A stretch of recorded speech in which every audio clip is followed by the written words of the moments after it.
নাহমাদুহু ওয়া নুসাল্লি আলা রাসূলিহিল কারীম আম্মা বা'দ ফাআউযু বিল্লাহি মিনাশ শাইতানির রাজীম বিসমিল্লাহির রহমানির রহিম। সুপ্রিয় দর্শক, আমি আসমাউর রিজাল নিয়ে কথা বলি। আগের ভিডিওতে বুখারী শরীফের দ্বিতীয় হাদিসের ৪র্থ নম্বর রাবীর জীবনী নিয়ে কথা বলেছিলাম। আজকে সর্বশেষ রাবী দ্বিতীয় হাদিসের সনদের হযরত আয়েশা রাদিয়াল্লাহু তাআলা আনহাকে নিয়ে আলোচনা করব। আমার এই আলোচনায় আয়েশা রাদিয়াল্লাহু তাআলা আনহা শুধু রেজাল শাস্ত্রে ওনার জীবনের কতটুকু অংশ প্রয়োজন সেই দিকে আমি আলোকপাত করব। না হয় ওনার জীবনী অনেক বিস্তৃত, অনেক বড়, টোটালটা আলোচনা করতে গেলে অনেক সময় সাপেক্ষ বিষয়। আমি সংক্ষিপ্ত আকারে কিছু কথা বলবো। আয়েশা বিনতে আবু বকর তাইমিয়া কুরাইশিয়া, জন্ম হিজরতের ৮ বছর পূর্বে ৬১৪ খ্রিস্টাব্দে, ইন্তিকাল ৫৮ হিজরি ৬৭৮ খ্রিস্টাব্দে।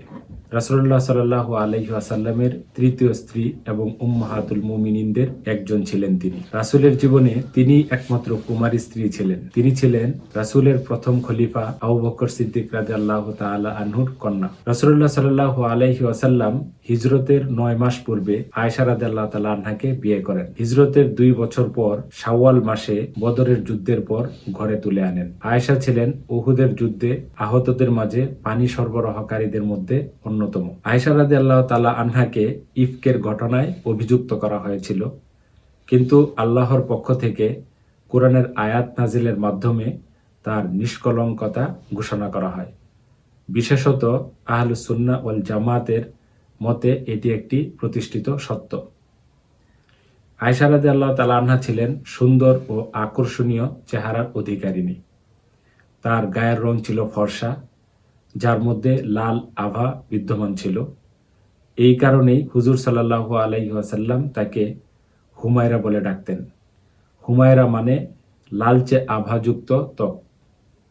তিনি ৯ বা ১০ বছর বয়সে বালিগা হয়ে গিয়েছিলেন। শৈশবে তিনি ছিলেন হালকা পাতলা গড়নের, পরে তার শারীরিক গঠন কিছুটা ভারী হয়ে গিয়েছিল। জুহুদ ও কানাআতের কারণে তিনি মাত্র এক জোড়া পোশাক পরিধান করতেন, যা ধুয়ে ধুয়ে পরিধান করতেন।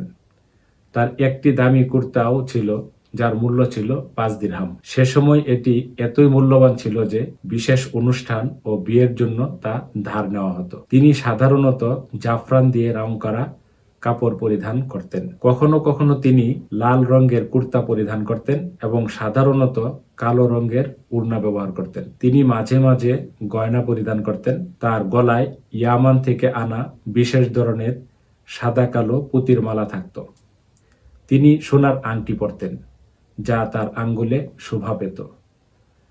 তওয়াফের সময় তিনি নিজের চেহারা ঢাকা রাখতেন, যেন মানুষ তাকে দেখতে না পারে। এজন্য তিনি একটি নেকাবের মতো পর্দা ব্যবহার করতেন। তার কাছে একটি রেশমি চাদর ছিল, যা পরবর্তীতে তিনি তার ভাগ্নে আব্দুল্লাহ ইবনে জুবাইরকে দিয়ে দেন। তিনি এই চাদরটি গায়ে দিতেন। তিনি বলেছেন, আমরা নবী করিম সাল্লাল্লাহু আলাইহি ওয়াসাল্লামের যুগে সিরা নামক কাপড় পরিধান করতাম, যাতে কিছু রেশম থাকত। রাসূলুল্লাহ সাল্লাল্লাহু আলাইহি ওয়াসাল্লামের ইন্তেকালের পরও আয়েশা রাদিয়াল্লাহু তাআলা আনহা মেহেদি ব্যবহার করতেন এবং জাফরান রং করা পোশাকে হজ আদায় করতেন। ইহরামের অবস্থায় তিনি লাল রঙের পোশাক পরিধান করতেন। তাবি আতা ইবনে আবি রাবাহ বলেন, আমি ও উবাইদ ইবনে উমাইর আয়েশা রাদিয়াল্লাহু তাআলা আনহার কাছে যেতাম যখন তিনি হজের সময় সুবাইর পর্বতে অবস্থান করছিলেন। ইবনে জুরাইজ বলেন, আমি আতাকে জিজ্ঞেস করেছিলাম সেদিন আয়েশা রাদিয়াল্লাহু তাআলা আনহা এর পর্দার অবস্থা কেমন ছিল।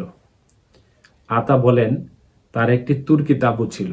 আমাদের ও আয়েশার মাঝখানে তাঁবুর পর্দা ছিল, কিন্তু আমি দেখেছি তিনি সেদিন জাফরানের রং করা কুর্তা পরেছিলেন। তখন আমি শিশু ছিলাম। আয়েশা রাদিয়াল্লাহু তাআলা আনহা প্রায়ই মাথায় সুগন্ধি ব্যবহার করতেন। তখন রাসূলুল্লাহ সাল্লাল্লাহু আলাইহি ওয়াসাল্লাম বলতেন, এখন তোমার রং কতই না সুন্দর দেখাচ্ছে। রাসূলুল্লাহ সাল্লাল্লাহু আলাইহি ওয়াসাল্লামের সান্নিধ্যে থাকার ফলে আয়েশা রাদিয়াল্লাহু তাআলা আনহা ইসলামের বহু বিধান ও হাদিস বর্ণনা করেছেন। এমনকি মুস্তাদরাক গ্রন্থে ইমাম হাকিম বলেছেন, শরীয়তের প্রায় 1/4 বিধানই আয়েশা রাদিয়াল্লাহু তাআলা আনহার মাধ্যমে প্রাপ্ত। বড় বড় সাহাবীরা বিভিন্ন জটিল বিষয়ে তার কাছে প্রশ্ন করতেন। আবু মুসা আশআরী রাদিয়াল্লাহু তাআলা আনহু বলেছেন, রাসূলুল্লাহ সাল্লাল্লাহু আলাইহি ওয়াসাল্লামের সাহাবীরা যখন কোনো বিষয় নিয়ে বিভ্রান্ত হতেন তখন আমরা আয়েশা রাদিয়াল্লাহু তাআলা আনহার কাছে জিজ্ঞেস করতাম এবং তার কাছে এর সমাধান পেয়ে যেতাম। তিনি ছিলেন স্পষ্টভাষী এবং বাগ্মী।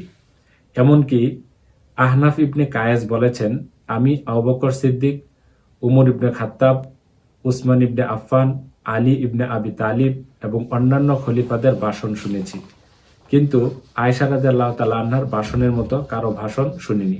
বাবার বংশতালিকা: আবু বকর আবদুল্লাহ ইবনে আবি কুহাফা, উসমান ইবনে আমের ইবনে আমর ইবনে কাব ইবনে সাদ ইবনে তায়েম ইবনে মুররা ইবনে কাব ইবনে লুয়াই। তিনি কুরাইশ বংশের তায়েম শাখার ছিলেন। আয়েশা রাদিয়াল্লাহু তাআলা আনহার মাতা ছিলেন উম্মে রুমান, আমির ইবনে উমায়ের ইবনে আবদে শামস ইবনে উতাব ইবনে উজাইনা আল কিনানিয়া। হযরত আয়েশা রাদিয়াল্লাহু তাআলা আনহার শিক্ষক ছিলেন স্বয়ং নবী করিম সাল্লাল্লাহু আলাইহি ওয়াসাল্লাম। নবী করিম সাল্লাল্লাহু আলাইহি ওয়াসাল্লামের নিকট থেকে তিনি প্রচুর কল্যাণকর ও বরকতময় ইলম অর্জন করেন। এছাড়াও তিনি তার পিতা আবু বকর রাদিয়াল্লাহু তাআলা আনহু, উমর রাদিয়াল্লাহু তাআলা আনহু, ফাতিমা রাদিয়াল্লাহু তাআলা আনহা, সাদ রাদিয়াল্লাহু তাআলা আনহু, হামজা ইবনে আমর আসলামী রাদিয়াল্লাহু তাআলা আনহু এবং জুদামা বিনতে ওয়াহাব রাদিয়াল্লাহু তাআলা আনহু থেকেও হাদিস বর্ণনা করেছেন।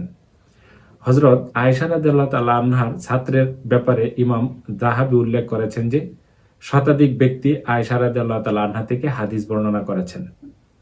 আয়েশা রাদিয়াল্লাহু তাআলা আনহা থেকে হাদিস বর্ণনা করা প্রসিদ্ধ সাহাবীদের মধ্যে রয়েছেন উমর ইবনুল খাত্তাব রাদিয়াল্লাহু তাআলা আনহু, তার পুত্র আব্দুল্লাহ ইবনে উমর, আবু হুরায়রা, আবু মুসা আশআরী, আব্দুল্লাহ ইবনে আব্বাস, আব্দুল্লাহ ইবনে জুবাইর রাদিয়াল্লাহু তাআলা আনহুম। আর তাবিঈদের মধ্যে যারা আয়েশা রাদিয়াল্লাহু তাআলা আনহা থেকে হাদিস বর্ণনা করেছেন তাদের মধ্যে উল্লেখযোগ্যরা হলেন উরওয়া ইবনে জুবাইর, কাসিম ইবনে মুহাম্মদ ইবনে আবু বকর, আলকামা ইবনে কায়েস, ইকরিমা, মুজাহিদ, আশ-শাবি, জুর ইবনে হুবাইশ, মাসরুর ইবনে আল আজদা, উবাইদ ইবনে উমাইর আল-লাইসি, সাইদ ইবনুল মুসাইয়িব, আসওয়াদ ইবনে ইয়াজিদ, মুহাম্মদ ইবনে সিরিন, তাউস ইবনে কায়সান, আতা ইবনে আবি রাবাহ, সুলাইমান ইবনে ইয়াসার, আলী ইবনে হুসাইন, ইহিয়া ইবনে ইয়ামার, ইবনে আবি মুলাইকা, আবু বুরদা ইবনে আবু মুসা আশআরী, আবু জুবাইর আল মাক্কি, মুতরিফ ইবনে আবদুল্লাহ ইবনে আশ-শিখরি এবং আরো অনেকেই। নারীদের মধ্যে যারা আয়েশা রাদিয়াল্লাহু তাআলা আনহা থেকে হাদিস বর্ণনা করেছেন তাদের মধ্যে রয়েছেন আমরা বিনতে আব্দুর রহমান, মুয়াজা আল আদাবিয়া, আয়েশা বিনতে তালহা, জাসরা বিনতে দাজাজা, হাফসা বিনতে আব্দুর রহমান ইবনে আবু বকর, খায়রা উম্মুল হাসান আল বসরি, সাফিয়া বিনতে সাইবা এবং আরো অনেকেই। উম্মুল মুমিনিন আয়েশা রাদিয়াল্লাহু তাআলা আনহার বর্ণিত হাদিসের সংখ্যা 2210টি। এর মধ্যে মুত্তাফাক আলাইহি হাদিসের সংখ্যা 174টি, বুখারী এককভাবে 54টি হাদিস বর্ণনা করেছেন আর মুসলিম এককভাবে বর্ণনা করেছেন 69টি হাদিস। আয়েশা রাদিয়াল্লাহু তাআলা আনহা ছিলেন জন্মসূত্রে মুসলিম। তিনি ফাতেমা রাদিয়াল্লাহু তাআলা আনহার থেকে 8 বছরের ছোট ছিলেন। আয়েশা রাদিয়াল্লাহু তাআলা আনহা উল্লেখ করেছেন যে মক্কায় তিনি আসহাবে ফিল তথা হাতি বাহিনীর মাহুতকে দেখেছিলেন। তখন সে ছিল বৃদ্ধ ও অন্ধ, মানুষের দ্বারে দ্বারে ভিক্ষা করত।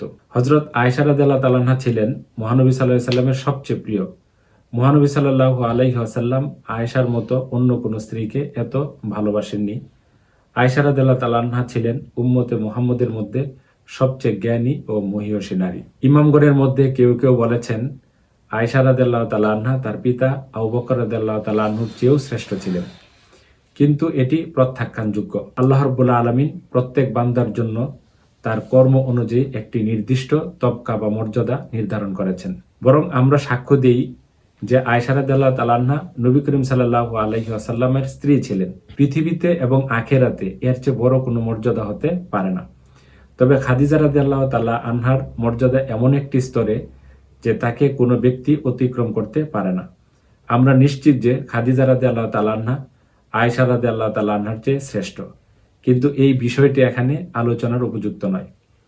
উরওয়া আয়েশা রাদিয়াল্লাহু তাআলা আনহা থেকে বর্ণনা করেছেন যে তিনি বলেন, নবী করিম সাল্লাল্লাহু আলাইহি ওয়াসাল্লাম বলেছেন, আমি তোমাকে 3বার স্বপ্নে দেখেছি যে ফেরেশতারা তোমাকে রেশমের কাপড়ে ঢেকে নিয়ে আসে এবং বলে, ইনি আপনার স্ত্রী।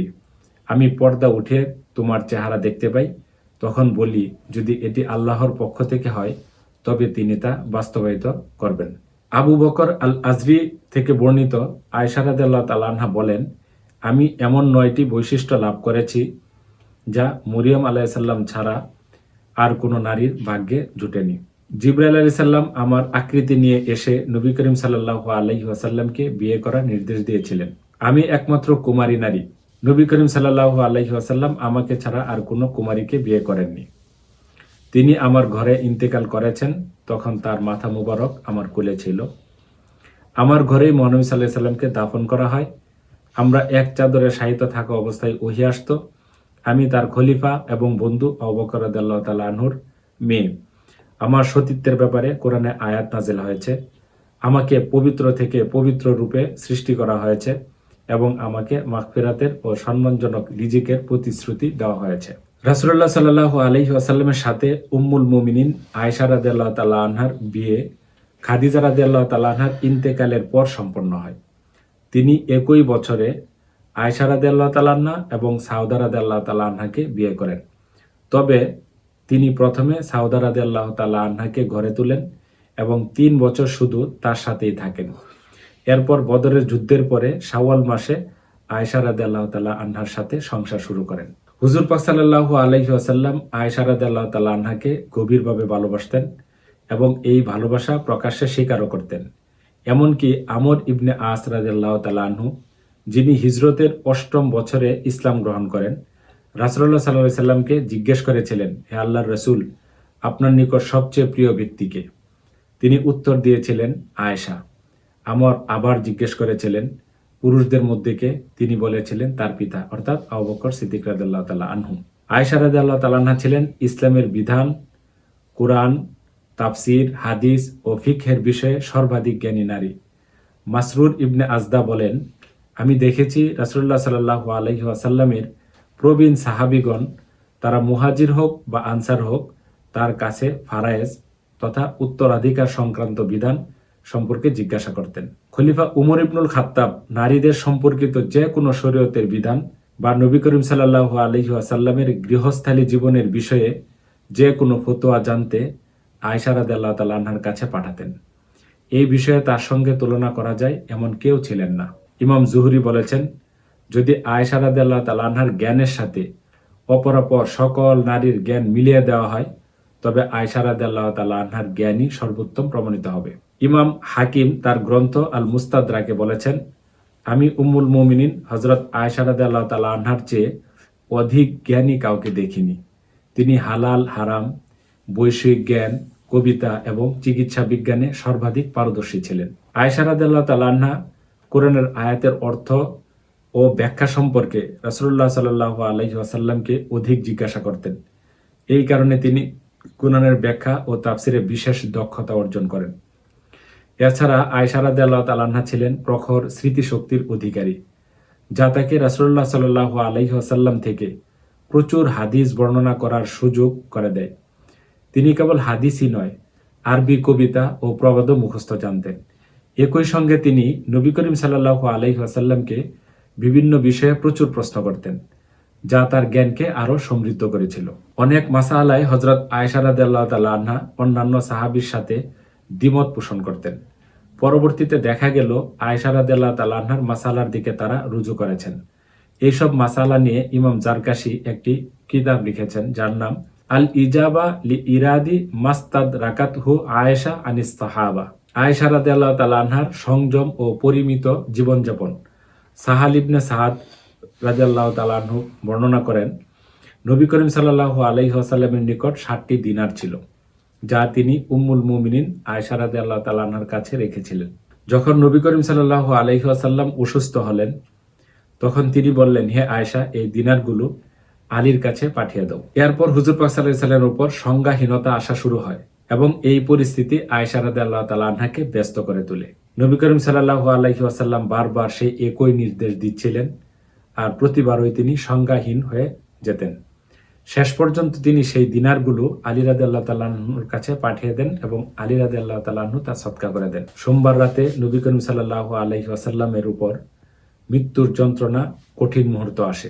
এ সময় উম্মুল মুমিনিন আয়েশা রাদিয়াল্লাহু তাআলা আনহা তার আশপাশের নারীদের কারো কাছে একটি প্রদীপ পাঠিয়ে অনুরোধ করেন, আমাদের প্রদীপে একটু ঘি দিয়ে দাও, কারণ নবী করিম সাল্লাল্লাহু আলাইহি ওয়াসাল্লাম এখন অন্তিম মুহূর্ত পার করছেন।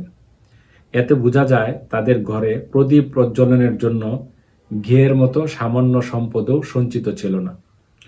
নবী করিম সাল্লাল্লাহু আলাইহি ওয়াসাল্লামের ঘরে দারিদ্রতার অবস্থা।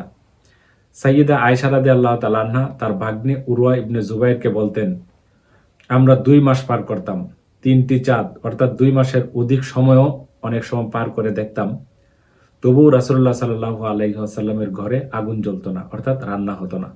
তারা শুধু খেজুর এবং পানির উপর জীবনযাপন করতেন।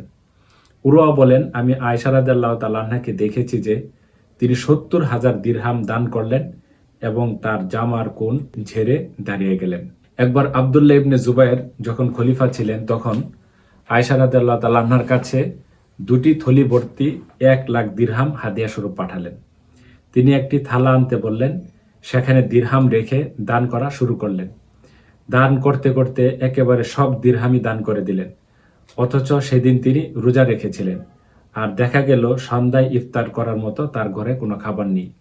তখন দাসী বলেছিল যদি একটু গোশত আনিয়ে রাখতেন তাহলে ভুনা করা যেত। আয়েশা রাদিয়াল্লাহু তাআলা আনহা বলেছিলেন, তুমি আগে বলনি কেন? সাইয়্যিদা আয়েশা রাদিয়াল্লাহু তাআলা আনহার বিধবা জীবনের সংক্ষিপ্ত চিত্র। রাসূলুল্লাহ সাল্লাল্লাহু আলাইহি ওয়াসাল্লাম 12ই রবিউল আউয়াল 11 হিজরি 8 জুন 632 খ্রিস্টাব্দ সোমবার মদিনার মসজিদে নববীর সংলগ্ন আয়েশা রাদিয়াল্লাহু তাআলা আনহার কক্ষে ইন্তেকাল করেন। তখন আয়েশা রাদিয়াল্লাহু তাআলা আনহার বয়স মাত্র 18 বছর ছিল। তিনি 9 বছর নবী করিম সাল্লাল্লাহু আলাইহি ওয়াসাল্লামের সঙ্গে কাটিয়েছিলেন। নবী করিম সাল্লাল্লাহু আলাইহি ওয়াসাল্লামের ইন্তেকালের পর তিনি আরও 47 বছর 6 মাস 5 দিন জীবিত ছিলেন। 4 খলিফার শাসনের 30 বছর এবং মুয়াবিয়া রাদিয়াল্লাহু তাআলা আনহুর শাসনামলে 17 বছর তিনি তাদের শাসনামল প্রত্যক্ষ করেছেন। এই দীর্ঘ সময়ে তিনি প্রথম দিকে রাজনৈতিক কর্মকাণ্ডে অংশগ্রহণ করেছিলেন এবং জঙ্গে জামাল পর্যন্ত উনি রাজনৈতিক কর্মকাণ্ডে নিজেকে জড়িয়ে রাখেন। জঙ্গে জামালের পর তিনি একেবারেই ঘরমুখী হয়ে যান এবং দর্শ তাদরিজে নিজেকে নিয়োজিত রাখেন আমৃত্যু পর্যন্ত। ইন্তেকালের মুহূর্ত। আয়েশা রাদিয়াল্লাহু তাআলা আনহা 17ই রমজান 58 হিজরি 13ই জুলাই 678 খ্রিস্টাব্দ রাতে এই ক্ষণস্থায়ী দুনিয়াকে বিদায় জানান। তার মৃত্যুর সংবাদ হঠাৎ করে পুরো মদিনায় মুনব্বরা শহরে ছড়িয়ে পড়ে এবং তৎক্ষণাৎ লোকজন বাড়িঘর থেকে বের হয়ে আসে। তিনি ওসিয়ত করেছিলেন যেন রাতেই কাফন দাফন সম্পন্ন করা হয়। সে মতে কাফন দাফনের কাজ রাতেই শেষ করা হয়। রাত্রি সত্ত্বেও জানাজায় এত লোকের সমাগম হয়েছিল যে পরবর্তীতে অনেকেই বলেছেন রাতের বেলায় এমন জনসমাবেশ তারা আর কখনো দেখেননি। তিনি সৌরবর্ষ অনুযায়ী 64 বছর এবং চন্দ্রবর্ষ অনুযায়ী 66 বছর 11 মাস হায়াত লাভ করেছিলেন। হযরত আয়েশা রাদিয়াল্লাহু তাআলা আনহার জানাজা পড়িয়েছিলেন আবু হুরায়রা রাদিয়াল্লাহু তাআলা আনহু। তখন তিনি মদিনার গভর্নর ছিলেন আর খলিফা ছিল মারওয়ান ইবনুল হাকাম। তিনি মদিনায় ছিলেন না, তখন উমরা পালন করতে মক্কায় ছিলেন। হযরত আয়েশা রাদিয়াল্লাহু তাআলা আনহার দাফনের সময় কবরের চারপাশে একটি কাপড় দিয়ে পর্দা দেওয়া হয়েছিল যাতে তার সম্মানের কোনো কমতি না ঘটে। কবরে নামেন তার ভাতিজা এবং ভাগিনা যারা ছিলেন তারা, যেমন কাসেম ইবনে মুহাম্মদ ইবনে আবু বকর, আব্দুল্লাহ ইবনে জুবাইর, উরওয়া ইবনে জুবাইর, আব্দুল্লাহ ইবনে মুহাম্মদ ইবনে আবু বকর এবং আব্দুল্লাহ ইবনে আব্দুর রহমান ইবনে আবু বকর। দাফনের কার্যক্রম রাতের শেষ ভাগ তাহাজ্জুদ নামাজের সময় সম্পন্ন হয়। তাকে জান্নাতুল বাকিতে দাফন করা হয়। সুপ্রিয় দর্শক, এই ছিল হযরত আয়েশা রাদিয়াল্লাহু তাআলা আনহার জীবনের খণ্ড একটা চিত্র। এখানে আসমাউর রিজাল অর্থাৎ তার হাদিস কতটুকু গ্রহণীয় এবং বর্জনীয় এবং তিনি কি পরিমাণ হাদিস বর্ণনা করেছেন এবং তার ইলমে দিকটা কেমন ছিল, তিনি কত বড় ফকি ছিলেন, মুফাসির ছিলেন, এইসব বিষয় নিয়ে সংক্ষিপ্ত একটু আলোকপাত করেছি। মাদ্রাসায় যে সমস্ত ছাত্ররা হাদিস পড়েন এবং অন্যান্য যে কোনো প্রতিষ্ঠানে হাদিস পড়েন তাদের জন্য আসমাউর রিজাল খুব গুরুত্বপূর্ণ একটি বিষয়। সেই দৃষ্টিকোণ থেকে আমার এই ভিডিও যদি আপনারা দেখেন তাহলে অবশ্যই উপকৃত হবেন এবং আমার ভিডিওতে যদি কোনো অসামঞ্জস্যতা বা তথ্যের কোনো যদি ভুলভ্রান্তি চোখে পড়ে তাহলে অবশ্যই কমেন্ট বক্সে আমাকে জানিয়ে দিবেন। এই ছিল আজকের ভিডিও। ও আখিরু দাওয়ানা আলহামদুলিল্লাহি রাব্বিল আলামিন।